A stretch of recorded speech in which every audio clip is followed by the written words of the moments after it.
Shahram, मैं तुमसे एक बात पूछना चाह रहा था कि इस बारे में भी ज़रा बात करो मुख्तसरन, कि कैपिटल को जो हम बात करते हैं, आमतौर पर लोग कैपिटल को अशिया समझते हैं, लेकिन कैपिटल की जो मार्क्स में अंडरस्टैंडिंग है वो सोशल रिलेशन के तौर पर है। जरा इसको क्लैरिफाई कर दो, और इससे रिलेटेड कि सरमाए, कैपिटल में, सरमाए में और पैसे में, मनी में क्या फर्क है, क्योंकि आमतौर पर महज मनी को या पैसे को जो है वो सरमाए के तौर पर समझ जाता है। इनको अगर तुम मुख्तसरन अगर तुम इस पर जरा थोड़ी सी रोशनी डालो। जी जी, देखिए बुनियादी बात जो इसमें ये है कि आपकी जेब में जो इस वक्त 100 रुपए पड़े हुए हैं वो कैपिटल नहीं है।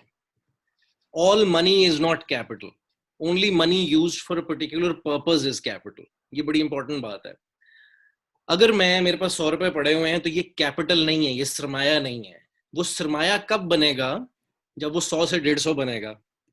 वो 100 से 150 कैसे बनेगा? सोचने की बात है, हमारे साथ तो कभी नहीं हुआ कि हमने 100 रुपए यहाँ रखे हो तो खुद ही 150 बन जाए।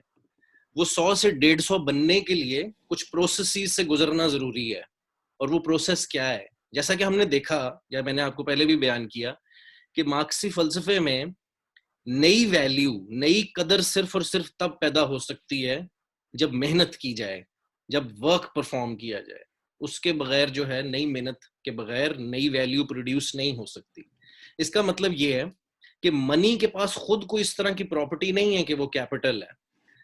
कुछ समाज में ताल्लुकात ऐसे एग्जिस्ट करते हैं जिसकी वजह से कुछ लोग, जो कि 99% हैं, उनके पास सिवाय इसके कि वो अपनी मजदूरी बेचें जाके मंडी में, उसके अलावा जिंदा रहने का कोई तरीका नहीं है। अपने बिल्स पे करने का कोई और तरीका नहीं है, रोटी पानी चलाने का कोई और तरीका नहीं, क्योंकि ऐसे गुलाम वेज लेबर एग्जिस्ट करती है जो कि मजदूरी हासिल करने को। आप गौर करें, लोग मर रहे हैं जॉब्स के लिए, राइट? इतनी बड़ी रिजर्व आर्मी ऑफ अनएम्प्लॉयड आलमी साम्राज्य के पास, ग्लोबल कैपिटल के पास, कि वो चाहे तो वियतनाम के वर्कर्स को हायर करें, वो चाहे तो चीन के वर्कर्स को हायर करें, वो चाहे तो थाईलैंड के वर्कर्स को हायर करें। और आप ये मजबूरी देखें, जो हमारे थर्ड वर्ल्ड की जो पॉलिसी मेकर्स हैं सो कॉल्ड, उनका पूरा एजेंडा क्या है? पाकिस्तान के अंदर जो एजेंडा क्या है कि भाई किसी तरीके से इन्वेस्टमेंट आ जाए हमारे मुल्क में। ये किसी को सोच नहीं है कि अच्छा अगर इन्वेस्टमेंट आ भी गई तो वो यहाँ करने क्या आ रही है। जरा जाके वियतनाम में आज देखें तो सही कि नाइकी के वर्कर्स की क्या सूरत हाल है, क्या शक्ल, किस तरह के वर्किंग कंडीशंस में वो एग्जिस्ट करते हैं। जरा जाके देखें तो सही कि बांग्लादेश के अंदर क्यों आग लगती है उन फैक्ट्रीज के अंदर। मार्क्स के लिए ये आग लगना राना प्लाजा के अंदर ये कोई कोइंसिडेंस नहीं है। मजदूरों को जो इंजरीज होती हैं वर्क प्लेस के अंदर, ये कोई रैंडम बदकिस्मती नहीं है। This is rooted, this is in the logic of capitalism, कि उसकी लॉजिक में ये शामिल है। बहरहाल, जो अयाज ने जो बड़ा खूबसूरत सवाल किया, और ये बहुत इंपॉर्टेंट है कि सरमाया है क्या, कैपिटल का मतलब क्या है मार्क्स के लिए, और फर्क क्या है दोनों में। देखिए, बड़ी सिंपल सी बात है। लोग अक्सर ये मिसकंसेप्शन, और बुर्जुआ इकोनॉमिक्स ने मिसकंसेप्शन को बहुत ज्यादा फरोग दिया है। वो ये समझते हैं कि मनी कैपिटल है, मनी ही कैपिटल है। मैं अपने स्टूडेंट्स के साथ एक एक्सपेरिमेंट अक्सर करता होता था कि आप उनको 100 रुपया या कोई भी जो करेंसी है उसका एक नोट दिखाएं और उनसे पूछें ये क्या है। तो वो शुरू में तो आप पे हंसेंगे, वो कहेंगे यार 100 रुपया है। लेकिन आप उनसे पूछते रहें ये क्या है, व्हाट इज दिस थिंग जो मैंने हाथ में पकड़ी हुई है। इवेंचुअली वो कहेंगे कि हाँ यार, इससे एक रिक्शे का ट्रिप आ जाएगा, इससे जो है एक हम कुछ अशिया खरीद सकते हैं, वगैरह वगैरह वगैरह वगैरह। और उसके बाद मैं उनकी आंखों के सामने वो जो कागज है उसको फाड़ के डस्टबिन में फेंक दूंगा और उनको कहूंगा कि ये एक कागज है, ये और कुछ नहीं है, ये सिर्फ एक कागज है। क्या चीज है, क्या समाज में क्या ऐसे ताल्लुकात मौजूद हैं जो इस कागज को इतनी ताकत दे देता है कि वो यूनिवर्सल कमोडिटी या यूनिवर्सल के तौर पे मर्ज कर जाता है।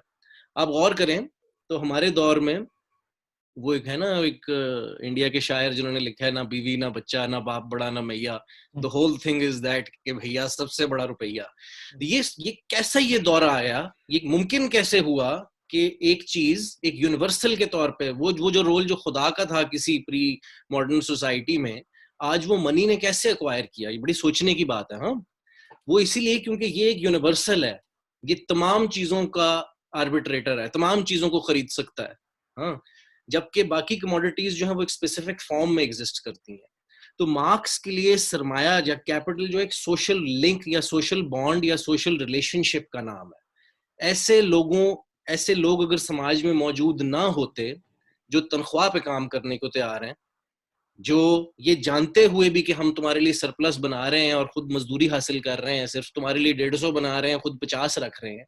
अगर समाज में ऐसे लोग मौजूद ना होते तो 100 रुपया 150 रुपया नहीं बन सकता था सरमायादार के लिए। तो इसमें ये बुनियादी बात है कि एग्जिस्टेंस, मार्क्स एक बड़ी खूबसूरत जगह पे कहता है कि जो कैरेक्टरिस्टिक इरेशनैलिटी है कैपिटलिज्म की, वो ये नहीं है कि लेबर पावर किसी और कमोडिटी की तरह मार्केट में बिकती है, जिस तरह ईंट गारा सीमेंट बिकता है उसी तरह मजदूरी बिकती है मंडी में। ये कैरेक्टरिस्टिक इरेशनैलिटी नहीं है, लेकिन कैरेक्टरिस्टिक इरेशनैलिटी ये है कि लेबर पावर एक कमोडिटी बना। ये कैसे मुमकिन हुआ कि एक इंसान जो है वो एक ईंट गारे सीमेंट की तरह मार्केट में बिक रहा है, और वो प्री कंडीशन है सरमाए की एग्जिस्टेंस के लिए। अगर ऐसे लोग मौजूद ना हो समाज में जो मजदूरी करने के लिए राजी हो, तो कैपिटलिज्म एक दिन नहीं चल सकता। और आप देख रहे हैं आज कि क्योंकि एक मखसूस सूरत हाल है तारीखी एतबार से, तो वर्क परफॉर्म नहीं हो रहा। मैं अपने जो मेरे ऐसे बुर्जुआ इकोनॉमिस्ट दोस्त हैं आजकल, उनके साथ बड़ा मजा ले रहा हूँ इस बात का। मैं उनको कहता हूँ यार थोड़ा सा इनोवेट करो ना, कुछ नई नई चीजें बनाओ। कोई तुम लोग तो इतना इनोवेटिव हो, मुनाफा बगैर मेहनत के बना सकते हो, जरा बना के दिखाओ ना, मजा आए। हम भी देखेंगे कैसे बनता है मुनाफा बगैर काम के और मेहनत के, हम भी जरा मजा लें कैपिटल का। इसमें मैं ये ऐड करूं शाहराम, वो ये कि ये सोशल रिलेशन वाली बात की शाहराम ने कि कैपिटल जो है वो एक सोशल रिलेशन, एक समाजी रिश्ता है, राइट। इसका मतलब क्या, और ये इससे एक और सवाल जो अक्सर लोग होता है कि यार कम्युनिस्ट कहते हैं कि प्राइवेट प्रॉपर्टी खत्म हो जाएगी। इसका मतलब यार मेरे पास ना अपनी गाड़ी होगी, ना मोबाइल फोन होगा, ना लैपटॉप होगा। नहीं यार, इस तरह नहीं होता। जब हम यहाँ मार्क्स प्राइवेट प्रॉपर्टी की बात कर रहे हैं तो एक मखसूस तरीके की बात कर रहे हैं। इसका मतलब क्या है कि ये जो लैपटॉप इस पर मैं आपसे बात कर रहा हूँ, या आपके पास क्रिकेट का बल्ला है, या जो भी है, कोई सॉफ्टवेयर है, वो आपकी पर्सनल प्रॉपर्टी है। वो प्राइवेट प्रॉपर्टी कब बनता है?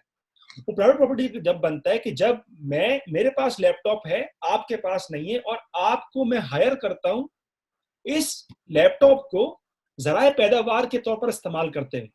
यानी कि जब ये लैपटॉप मेरे और आपके दरमियान एक मजदूर और सरमायादार का रिश्ता का मीडिएशन बन जाए, तब ये पर्सनल प्रॉपर्टी से प्राइवेट प्रॉपर्टी बन जाता है। जब मार्क्सिस्ट कहते हैं कि जी प्राइवेट प्रॉपर्टी की कॉन्सेंट्रेशन हो रही है, तो वो इस रिलेशन की बात होगी जिसके जरिए एक तबके के पास जराए पैदावार हैं जिनको वो उस प्रोसेस में लाता है, जिसको मार्क्स कह रहा हूँ, हमारे मार्क्स ने कहा, अपना शाहराम ने, और क्या कहते हैं कि जिसके जरिए फिर उन कुव्वत मेहनत को खरीदा जाता है और उन मजदूरों से काम करा जाता है जिनके पास और कोई ऑप्शन नहीं है एक्सेप्ट कि वो अपनी कुव्वत मेहनत को बेचें।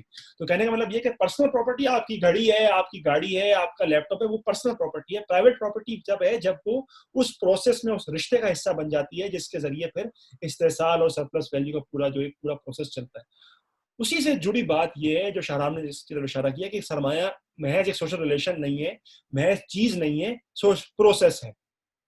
इसलिए उसको कांस्टेंट जो है ना उस सर्कल में, उस प्रोसेस में चलना है कि जिसके जरिए वो चीजों को खरीदे, फिर पैदा करे, उससे कदर जायद पैदा करे, उसको वापस इन्वेस्ट करे, and so on so fourth, profit को बढ़ाता जाए। ये प्रोसेस के बगैर सरमाया कुछ नहीं है। इस सर्कुलेशन के बगैर, इस एडिशन ऑफ वैल्यू और वैल्यू की रियलाइजेशन के बगैर सरमाया कुछ नहीं है। मेरे एक प्रोफेसर हैं, वो बड़ी अच्छी एनर्जी देते हैं, कहते हैं बाइसाइकिल को देखो, बाइसाइकिल जब भी चलती है जब वो चलती है, खड़ी नहीं हो सकती, ऐसे नहीं खड़ी हो सकती। पहिया जो है ऐसे कभी खड़ा नहीं हो सकता। पहिया सिर्फ उस वक्त चल रहा होगा, खड़ा होगा जब वो चल रहा है। सरमाया भी इसी तरह, सरमाया जब तक सर्कुलेशन में है, प्रोसेस में है, जब तक वो सरमाया है। जब वो नहीं है तो वो डेड कैपिटल, वो डेड है, वो कुछ भी नहीं है। और इससे रिलेटेड जो बात, जो मशीनरी वाली जो बात थी, जो शाहराम ने भी पहले, सॉरी मशीनरी वाली बात से पहले वो जो मनी वाली बात थी, जो गॉड वाली बात की शाहराम ने, और ये बड़ी इंटरेस्टिंग बात है। जो मशहूर चैप्टर है मार्क्स का कमोडिटी फेटिशिज्म पर, राइट, उसमें वो क्या कहता है कि सरमाया, कमोडिटीज और मनी एक ऐसी शक्ल अख्तियार कर लेते हैं कि वो इंसान के कंट्रोल के होने के बजाय इंसान पर हावी होते हैं।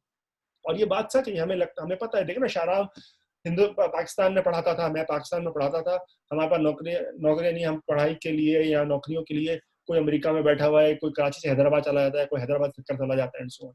यानी कि एक लेवल पर मार्केट अशिया का जो मजमू है, मार्केट के अशिया का मजमू है, पैसे का मजमू है, वो कंट्रोल करती है कि मैं कहाँ जाऊं, राइट। ऑब्जेक्ट यानी कि जो अशिया ऑब्जेक्ट है ना, वो ये अशिया इसे खुद को कुछ नहीं कर सकता है फोन, मैं हिलाता हूँ, मैं सब्जेक्ट हूँ, ये ऑब्जेक्ट है। लेकिन सरमाएदारी में क्या होता है कि ऑब्जेक्ट्स का जो मजमूआ मार्केट वो सब्जेक्ट बन जाता है, मैं जो कि सब्जेक्ट हूँ वो ऑब्जेक्ट बन जाता है, राइट। यानी कि मुकम्मल इन्वर्जन है रियलिटी की, राइट। इसीलिए मार्क्स कहता है कि ये फेटिश है, यानी कि सरमायादारी अशिया जो है वो इस निज़ाम के खुदा हैं।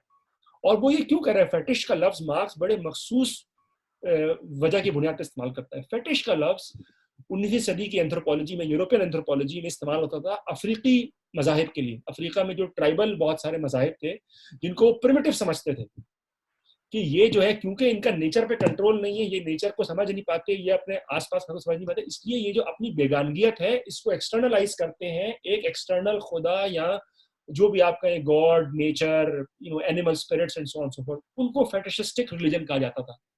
मार्क्स क्या कह रहा है? कहता है कि तुम जो बहुत मॉडर्न इंसान हो, बहुत जदीद दौर के इंसान हो, जो अपने आप को बहुत रैशनल समझते हो, तुम भी एक खुदा के कैदी हो, तुम भी एक फेटिश के कैदी हो।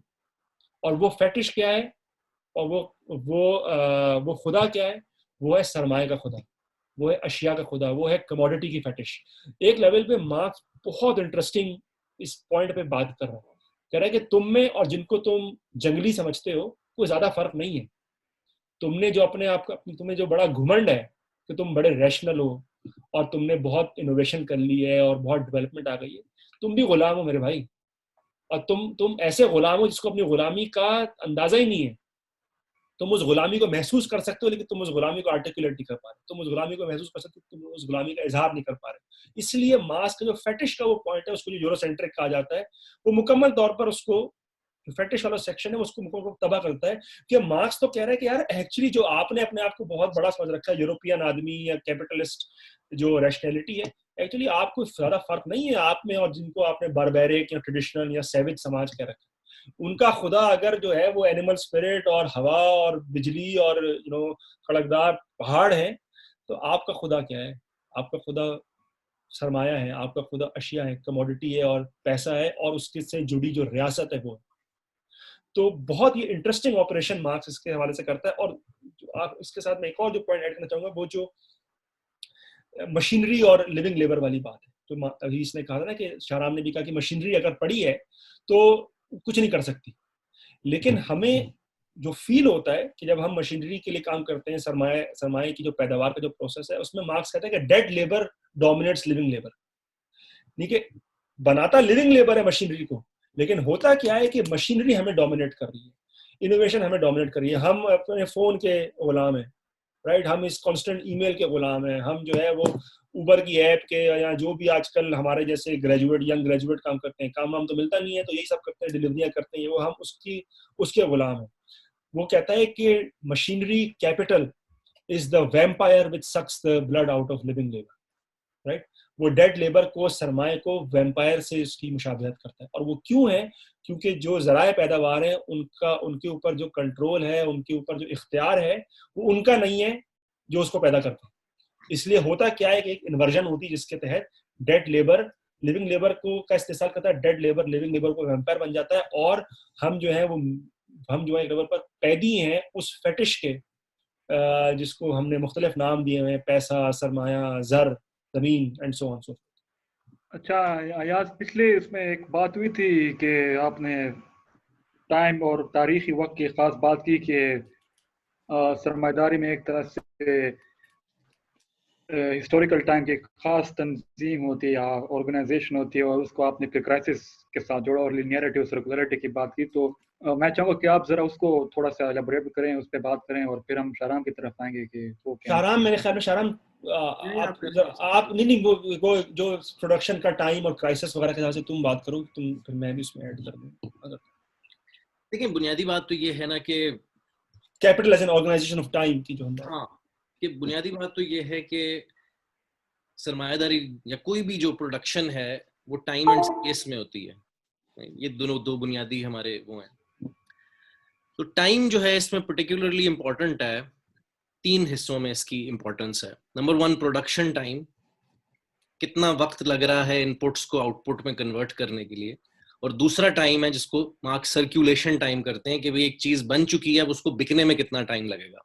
बड़ी इंटरेस्टिंग बात है। आप गौर करें कि आजकल तेल की जो कीमतें हैं वो एक सर्कुलेशन टाइम के प्रॉब्लम के तौर पे आपको नजर आती है कि तेल बना हुआ है, एक्सट्रैक्ट हुआ है, लेकिन आप वो एक मैप में कल देख रहा था, पूरी दुनिया में आप देख सकते हैं कि इस वक्त टैंकर कहाँ कहाँ खड़े हुए हैं, या ऐसी शर्ट्स जो बन चुकी हैं लेकिन बिक नहीं रही, वो सर्कुलेशन टाइम। तो मार्क्स के लिए अब ये बड़ा इंपॉर्टेंट है किसी भी सरमायादार के लिए, जब आप देखेंगे। बल्कि अगर आप गौर करें, आपके जो सामीन इसमें इंटरेस्टेड हैं कि एक्चुअली क्या वाकई में बिजनेसेस टाइम ऑफ प्रोडक्शन को देखते हैं या नहीं देखते, तो आप एक गौर करेंगे कि आजकल जो एक बहुत बड़ी एक प्रोडक्ट है जो कि पूरी दुनिया में एक तरह से बनती है, वो है टेक्सटाइल। कि जो आपने शर्ट पहनी हुई है, मुमकिन है कि इसका बायां बाजू थाईलैंड में बना हो, दायां बाजू श्रीलंका में बना हो, कॉलर जो है वो कॉन्गो में बना हो, वगैरह वगैरह। तो अब सवाल ये बनता है, इसको जो फैशन का सेक्टर है, टेक्सटाइल का सेक्टर, एक बड़ा खूबसूरत लफ्ज यूज करता है एक्चुअल बिजनेस में, आप चेक कर सकते हैं, उसको कहते हैं लीड टाइम। Lead time. और बहुत सारे मुल्कों में ये डिटरमिन कैसे होगा कि जो H&M है वो कहाँ प्रोड्यूस करेगा, वो लीड टाइम की बुनियाद पे डिटरमिन हो रहा है। बड़ी इंटरेस्टिंग बात है कि बुर्जुआ इकोनॉमिक्स पर इसका टाइम का कोई फलसफा ही नहीं है, लेकिन असल बिजनेस के अंदर टाइम ऑफ प्रोडक्शन सबसे इंपॉर्टेंट है। बल्कि उनका जो सबसे बड़ा क्रिटिसिज्म है पाकिस्तान के ऊपर, वो यही है कि यार इसका जो है एक्सपोर्ट जब हम करते हैं सामान, तो वो कस्टम्स के ऊपर ही 27 दिन लग जाते हैं, टाइम ऑफ प्रोडक्शन। अब क्यों? अब आप गौर करें, लेट्स से कि आप एक सरमायादार और आपके पास 100 रुपए है जो आपने इन्वेस्ट करना है। एक इन्वेस्टमेंट है जिसमें आप 100 रुपए डालेंगे और वो आज से 1.5 साल बाद आपको मुनाफा देगा 110 रुपए का, 10%। लेकिन वही एक सरमाया है जो आपको 5 घंटे में 10% देता है। हालांकि रेट ऑफ प्रॉफिट दोनों में सेम है, लेकिन क्योंकि इसको मार्क्स कहता है टर्नओवर टाइम, कितनी जल्दी वो टर्नओवर हो रहा है कैपिटल, तो वो सेम जो चीज है वो जितनी जल्दी कम से कम टाइम के अंदर, या डेविड हार्वी जो एक बहुत बड़े एक स्कॉलर हैं इस फलसफे के, उन्होंने इसको एक नाम दिया टाइम स्पेस कंप्रेशन, कि कम से कम वक्त के अंदर ज्यादा से ज्यादा वैल्यू प्रोड्यूस कैसे की जाए। ये एक बहुत बड़ा इंपॉर्टेंट प्रॉब्लम है कैपिटल के लिए। तो अब इसमें से एक हमारे लिए, इसमें आम लोगों के लिए क्या नतीजा निकलता है, आप गौर करें कि हम सब ये फील करते हैं। आप अगर अपने बचपन के या अपने बड़ों से पूछें तो वक्त की जो कैफियत थी वो ऐसा लगता था कि वक्त थोड़ा आहिस्ता गुजर रहा है, लेकिन जैसे जैसे हम बड़े होते गए हमें ऐसा फील होता गया कि वक्त तो यार हाथ से निकल रहा है। हमारी जिंदगी, जो सांसें हम ले रहे हैं वक्त के अंदर, वो हमारे हाथों से निकल रही हैं। हमें ऐसे एक फीलिंग हो रही है कॉन्स्टेंटली। हर चीज में आप गौर करें ये होगा। जो टेस्ट क्रिकेट थी वो वनडे बनेगी, वनडे से T20 बनेगी, T20 से 1 ओवर पे शायद आ जाए एक जमाने में, T10 तो आ गया है, T10 आ गया, हो सकता है एक वक्त है कि एक एक गेंद का मुकाबला हो। क्यों? इसकी रीजन क्या है? इसकी रीजन ये है, आप गौर करें कि हमारे जो इतने बड़े बड़े सुपरस्टार्स हैं, मोहम्मद आमिर, वहाब वगैरह, ये क्यों टेस्ट मैच नहीं खेलना चाहते? सोचने की बात है। रीजनिंग इसकी क्या होगी? इसकी रीजनिंग बड़ी सिंपल है कि यार अगर मुझे 5 ओवर कराकर उतने ही पैसे मिल जाते हैं जितने मुझे 5 दिन में मैं बॉलिंग करा के आएगा, तो मैं पागल हूँ। अगर मैं एक प्योर कैपिटलिस्ट एजेंट के तौर पे देखूं तो बिल्कुल रैशनल डिसीजन कर रहा है, बिल्कुल ठीक फैसला किया उसने। या अगर आईसीसी जो है वो टेस्ट क्रिकेट को इंक्रीजिंगली जो है वो लेस इंपॉर्टेंट समझती है T10, T20 और इन सब शुगल मेलों के मुकाबले में, उसकी बड़ी सिंपल रीजनिंग है कि उसने प्रॉफिट के लिए प्रोडक्शन हो रही है। ये अपीयरेंस ऐसे है कि ये एक्सपोर्ट्स है और एंटरटेनमेंट है, असल में तो सारा मामला एडवर्टाइजिंग और प्रॉफिट्स का है। तो आप गौर करेंगे कि हर चीज के अंदर वक्त की जो कैफियत है जो हमें फील हो रही है, टाइम की जो सेंस है, हमें ऐसा लगता जाएगा कि यार टाइम हमारे हाथों से निकल रहा है। ये एक बड़ी आम सी फीलिंग है जो हम सब ने की है कि यार इतना सारा वक्त हाथ से निकल गया। वो वक्त हाथ से नहीं निकला, वो सरमाया ने तुम्हारे से चूसा है वो खून, वो तुम्हारे से वो वक्त उसने छीना है तुम्हारी लाइफ का। क्यों? क्योंकि वही वक्त तुम कुछ और काम कर सकते थे जो अपनी फलाह के लिए हो, दूसरों की फलाह के लिए हो, लेकिन सरमाए को तुम्हारे वक्त के ऊपर एक मोनोपोली कायम करनी है ताकि वो तुम्हारे से कम वक्त के अंदर ज्यादा से ज्यादा वैल्यू एक्सट्रैक्ट कर सके। इसके ऊपर टॉम बजॉस की एक बहुत जबरदस्त एक किताब है जिसके, क्योंकि इसके बड़े सारे फलसफियाना डायमेंशंस हैं टाइम के ऊपर। टाइम है क्या, वक्त से मुराद क्या है। अब आप गौर करें, क्योंकि इसकी जो इकोनॉमिक्स के लिए इंटरप्रिटेशन है वो ये है कि एडम स्मिथ वगैरह का ये ख्याल था, और सही ख्याल था किसी हद तक, कि लेबर टाइम से ताल्लुक है वैल्यू का। सही। लेकिन अब इसमें से नेचुरली ये सवाल उठता है कि यार अगर एक बहुत ही इनएफिशिएंट किस्म का प्रोड्यूसर है तो वो 10-10 दिन लगाई रखे, ज्यादा टाइम लगाए, तो शायद वो ज्यादा वैल्यूएबल चीजें बनाएगा। लेकिन मार्क्स ने अब इसमें बड़ा खूबसूरत कंट्रीब्यूशन किया जिसको वो कहते हैं socially necessary abstract labour time. कि what matters for value is not the total labor time, but that which is required on average, with average degree of intensity. मिसाल के तौर पे 3 सरमायादार ले लें, एक है जो 5 घंटे में जूते बना देता है, एक ही कमोडिटी को हम एग्जामिन कर रहे हैं, एक है जो 10 घंटे में बनाता है, एक है जो 15 में बनाता है, एक ही चीज, एक ही आइटम जो है वो एक बंदा 5 घंटे में बनाता है, एक 10 में और एक 15 में। तो जो 15 में बना रहा है वो ये नहीं कह सकता कि मेरी चीज तेरे से 3 गुना ज्यादा वैल्यूएबल है, वो ये नहीं कह सकता। क्यों? क्योंकि एवरेज लेबर टाइम कितना है? 10 घंटे। तो इसके अंदर जो 10 घंटे में बना रहा है वो ब्रेक इवन करेगा, जो 15 में बना रहा है वो लॉस करेगा, और जो 5 में बना रहा है वो सुपर नॉर्मल प्रॉफिट कमाएगा। तो इस तरह से कैपिटलिज्म के अंदर ये टेंडेंसी कंपटीशन के थ्रू भी रीइंफोर्स होती है कि एवरेज लेबर टाइम अव्वल तो रिड्यूस किया जाए इंक्रीजिंगली थ्रू टेक्नोलॉजी, और एज अ रिजल्ट आप गौर करेंगे कि प्राइसेस ऑफ कमोडिटीज भी इसको फॉलो करेंगी, कीमतें भी आपको नजर आएगा। आप गौर करें, याद करें, आप तो बहुत छोटे हैं, हमारे बचपन में जो पहली दफा मोबाइल आया था ना वो इतना बड़ा होता था, और वो बिल्कुल यूजलेस किस्म की चीज थी, सिर्फ शो मारने के लिए लोग ले लेके इधर घूमते थे, चोरी भी फौरन हो जाता था इसीलिए कराची में। तो बहुत ही यूजलेस किस्म की चीज थी, लेकिन बहुत महंगी थी, बहुत सिर्फ अमीर लोग जो है वो अफोर्ड कर सकते थे। आज हम हमारे जैसे भी सब लोगों ने मोबाइल रखा हुआ है, हालांकि ये ज्यादा यूजफुल प्रोडक्ट है, लेकिन कदरे उसके एब्सोल्यूट वैल्यू की देखा जाए रिलेटिव टर्म्स में तो ये उससे सस्ता है कि हर बंदा अफोर्ड कर सकता है। क्यों? रीजनिंग ये है कि जो time required to produce the same thing है वो गिरता जा रहा है, और एज अ रिजल्ट जो है उसकी कीमत जो है वो आपको उसमें नजर आएगी कमी। ये इसमें बुनियादी थोड़ी सी है।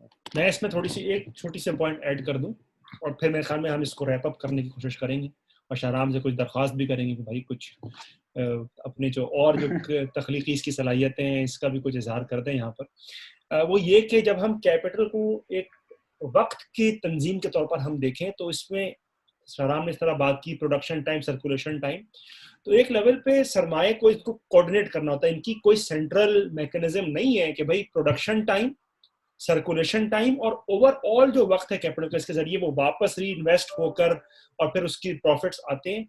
इन 2-3 जो मुख्तलिफ रिदम्स हैं टाइम के, इनको ऑर्गेनाइज करने का कोई तरीका नहीं है, और क्योंकि इनको इन रिदम्स को ऑर्गेनाइज करने का तरीका नहीं, इसलिए जो टोम्बाजोस जिनका जिक्र शाहराम ने किया, इसलिए वो कहता है कि अरिदमिया है, रिदम नहीं है, इरिदम है, राइट? रिदम का लैक है, अदम है रिदम का, की एब्सेंस है, और ये वो एब्सेंस है मुख्तलिफ जो सरमाए के जो मुख्तलिफ वक्त हैं, मुख्तलिफ जो वक्त के दायरा कार हैं, प्रोडक्शन का टाइम, सर्कुलेशन का टाइम और ओवरऑल जो उसकी सर्कुलेशन और इन्वेस्टमेंट का रियलाइजेशन का टाइम है, इनके दरमियान क्योंकि कोई कंकॉर्डेंस नहीं है, कोई इनके अंदर हम-आहंगी नहीं है, इसलिए सरमायादारी जो है वो इक्विलिब्रियम का निज़ाम नहीं है, उसके अंदर वो अब दाखिली तौर पर अपने जौहर में डिसइक्विलिब्रियम का निज़ाम है। इसलिए सवाल हमेशा ये होना चाहिए कि भाई क्राइसिस क्यों नहीं है?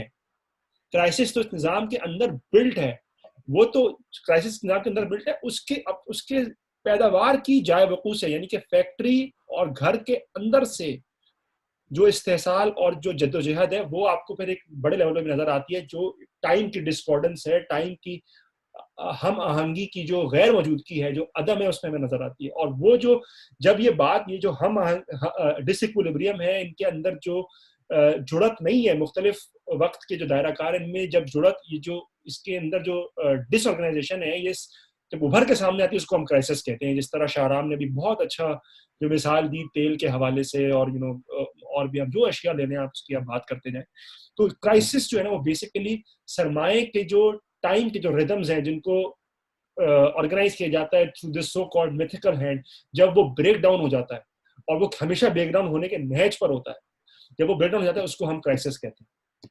इससे जो आखिरी बात जिसकी तरफ मैं इशारा करूंगा वो ये कि सरमाए की मेहनत की जो तशरीह है, प्रोडक्टिव मेहनत की, प्रोडक्टिव लेबर जिसको हम कहते हैं, वो एक बड़ी मखसूस किस्म की है। और वो कौन सी मेहनत है जो उसके लिए प्रॉफिट या कदर ज़ायद पैदा कर सके।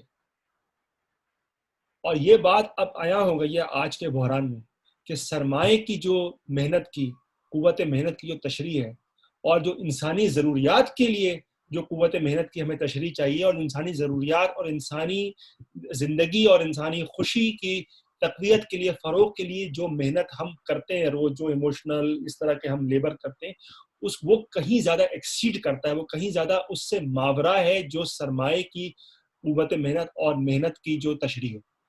एक लेवल पर मुकम्मल तौर पर तजाद है सरमाए के लिए जो प्रोडक्टिव लेबर है, यूजफुल लेबर है, और जो इंसानी ज़रूरियात के लिए, ह्यूमन नीड्स के लिए जो यूजफुल लेबर है। और अगेन ये बात मैं अभी मुख्तसरन सिर्फ पॉइंट आउट कर रहा हूँ, सरमाए का, काम का, मेहनत का तसव्वुर और एक इंसानी लेवल पर इंसान का काम का, मेहनत का तसव्वुर, इनमें हम आहंगी नहीं है, इनमें एक तजाद है जो कि हमें आज पर नजर आ रहा है। जिस तरह डिसइन्वेस्टमेंट हुई है हमारे, आप पाकिस्तान में देख लें या अमेरिका में देख लें, ये इनको बड़ा घुमंड था कि ये बड़े तरक्की याफ्ता मुल्क हैं, यहाँ पर डॉक्टरों का क्या हाल है, नर्सों का क्या हाल है, और पाकिस्तान में वही हाल है, क्योंकि ये जो सरमाए के लिए जो प्रोडक्टिव लेबर है वो इंसानी ज़रूरियात की प्रोडक्टिव लेबर नहीं है। और इसीलिए हमें बार बार ये नजर आता है, और इसी कहने का मतलब ये कि सरमाया इंसानी मेहनत की खुदकुशी है, के लिए खुदकुश है, के लिए मौत है। इसी तरह जो शाहराम ने क्रिकेट की बात की, सरमाया जो है वो एस्थेटिक्स की मौत है। जिस चीज को हम खूबसूरती मानते हैं, ब्रायन लारा की 2 दिन की इनिंग, क्या बात है जी, ठीक है। टेस्ट मैच की खास टेस्ट मैच की बात है, खास खूबसूरती है, लेकिन सरमाया अपनी लॉजिक के तहत उस एस्थेटिक्स की भी डिस्ट्रक्शन है। यानी कि खूबसूरती के लिए, इंसानी ज़रूरियात के लिए, एस्थेटिक्स के लिए, अगर हमें एक ऐसी समाज चाहिए जिसमें इंसानी ज़रूरियात पूरी हो, जिसमें हम अपनी क्रिएटिव नीड्स यानी कि तख्लीकी सलाहियतों को पूरा कर सकें, उसके लिए हमें सरमाए की जो डिक्टेटरशिप है, क्योंकि ये कोई डेमोक्रेसी नहीं है। डेमोक्रेसी जैसे कि मैंने कहा वो garden of Eden, sphere of exchange में अंदर जाए वकू जो दायरा कार है पैदावार का, उसमें डिक्टेटरशिप है। इंसानी ज़रूरियात के लिए, इंसानी ज़िंदगी के लिए, इंसानी तख्लीक के लिए, खूबसूरती के लिए हमें इस सरमाए की डिक्टेटरशिप से निकलना पड़ेगा, वरना ये हर अच्छी चीज को, चाहे वो इनोवेशन हो, मशीनरी हो, एस्थेटिक्स हो, क्रिकेट हो, लेबर हो, इसको ये तबाह बर्बाद करके ना अपनी शक्ल जैसे मस्त शक्ल बना देता है। तो सरमाए की ये बड़ी खास बात है जिसको बड़ा सेलिब्रेट किया जाता है। तख्लीकी सलाहियत से मेरे ख्याल में अगर हम इस पर ही एंड करें, तख्लीकी सलाहियत से कुछ शाहराम से कुछ जरा तुम ही रिक्वेस्ट कर दो यार। जब मैं तो एक बात से ऐड करना चाहूंगा, ये आपने बात की उसकी, एक हमारे दोस्त थे तो नॉवल से बात हो रही थी, तो मैंने कहा ये नॉवल है, फलाना नॉवल है, तो उसने मुझे कहा कि यार आजकल नॉवल कौन पढ़ता है यार, बस 2 घंटे की फिल्म बना दो, उस पर वही काफ़ी होती है देखने के लिए। तो जैसे आपने बात की कि यार वो लॉजिक जो है हर चीज़ की एक तरह से मौत है, उसमें कदर उसकी कम हो जाती है। तो अभी हमारे पास क्योंकि वक्त की क्या वो गाना है, तो हाँ तो वो वक्त की कैद में है, लेकिन ये लम्हा जो है हम जिसमें बात कर रहे हैं शायद हम एक हद तक आज़ाद हैं। तो शायद हम आपसे गुजारिश करेंगे कि इसको आप जो है किसी तरह से, ये वक्त नहीं फिर आएगा, तुम खूबसूरत जो है बना दे इस लम्हे को। हाँ, मैं आजकल एक इफ्तिखार आरिफ की गज़ल है, उसके बारे में काफ़ी सोच रहा हूँ, और मुझे लगता है कि वो हमारे लिए मशाल राह हो सकती है आजकल की डार्कनेस में। वो पढ़ के आपको सुना देता हूँ। गज़ल बड़ी खूबसूरत है, उसमें कुछ हल भी मौजूद है, हमें क्या करना ज़रूरी है। तो वो कहते हैं कि गली कूचों में हंगामा बपा करना पड़ेगा, गली कूचों में हंगामा बपा करना पड़ेगा, जो दिल में है अब उसका तज़किरा करना पड़ेगा, जो दिल में है अब उसका तज़किरा करना पड़ेगा। नतीजा करबला से मुख्तलिफ हो या वही हो, नतीजा करबला से मुख्तलिफ हो या वही हो, मदीना छोड़ने का फैसला करना पड़ेगा। लहू देने लगी है चश्मे खूं बस्ता, सो इस बार भरी आंखों से ख्वाबों को रिहा करना पड़ेगा।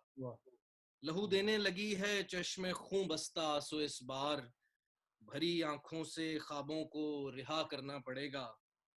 और आखिरी शेर है कि मुबादा किस्सा-ए अहले जुनून ना गुफ्ता रह जाए, मुबादा किस्सा-ए अहले जुनून ना गुफ्ता रह जाए, नए मजमून का लहजा नया करना पड़ेगा, नए मजमून का लहजा नया करना पड़ेगा। तो मैंने उस दिन आप लोगों का जब ये मुकदमा की पहली किस्त देखी तो मेरे ज़हन में ये आया कि आप लोग नए मजमून का लहजा नया कर रहे हैं। बिल्कुल, इसमें मैं कुछ ऐड कर दूं, ये जो मुकदमा और इसने जो नए मजमून की बात की, तो मुझे वो जॉन एलिया की नज़म याद आ गई, 2 आवाज़ें। तो उसमें भी क्योंकि मुकदमा ऑफ कोर्स एक डायलॉग होता है, और डायलेक्टिक्स, डायलॉग, जदल, जदलियात, इन सब का रूट एक ही है, स्ट्रगल। तो वो 2 आवाज़ें मुझे याद आ गई। तो अगर गुस्ताखी माफ, लेकिन हमारे उस्ताद हैं शाहराम ने, उनके सामने अगर मैं वो उसकी भी कुछ मिसरे उसके सामने रख दूं, जो दो आवाजें जो जॉन इंडिया उसके एंड में वो कहते हैं कि आजकल जो बड़े जो सरमाएदार घबराए बैठे हैं, स्टिमुलस मांग रहे हैं, बेल आउट मांग रहे हैं, और जो हमारे जैसे लोग बात करते हैं उनको पागल कहा जाता है, दीवाना कहा जाता है ये। तो उसकी रिस्पॉन्स में जॉन इंडिया कहते हैं कि तुम अपने सरकार से ये कहना, निज़ाम ज़र के वजीफ़ा ख्वारो, निज़ाम कोहना की हड्डियों के मजावरो और फरोशकारो, तुम्हारी ख्वाहिश के बरखिलाफ एक नया तमद्दुन तुलू तो होगा, नया ज़माना, नया तराना, नया फसाना शुरू तो होगा। जमूद जंबिश की रज़्म गाहों में साते जंग आ चुकी है, समाज के इस्तक़मा फरोशों से ज़िंदगी तंग आ चुकी है। जी, तो नाजरीन, अब गुफ्तगू के बाद जिस तरह जो शाहराम का हम बहुत शुक्रिया अदा करते हैं कि हमारे प्रोग्राम में अक्सर वो गायब भी रहते हैं तो ये उनके यहाँ नवाज़िश हैं। और मज़ीद हम गुफ्तगू का सिलसिला जो है वो जारी रखेंगे। मुकद्दमा फ़िक्र की एक और किस्त में जो है एक और प्रोग्राम जो है ख़ास कर मार्च पे करेंगे, और फिर उससे आगे हमने सोचा है कि रोज़ा लग्जमबर्ग और लेनिन की तरफ आने की कोशिश करेंगे। तो शाहराम, शायद आपकी एक दफ़ा फिर भी ज़रूरत पड़ जाए तो आपको आना पड़ेगा इसमें। तो फ़िलहाल के लिए इतना ही, और आपको मिलते हैं इंशाल्लाह दोबारा इस किस्त में। और एक चीज़ आपने याद रखनी है कि लाइक और सब्सक्राइब ज़रूर करना है और आपने, ताकि बात जो है आगे भी बढ़े और लोग और भी तहरीक इससे हासिल करें। तो शुक्रिया आपका सबका।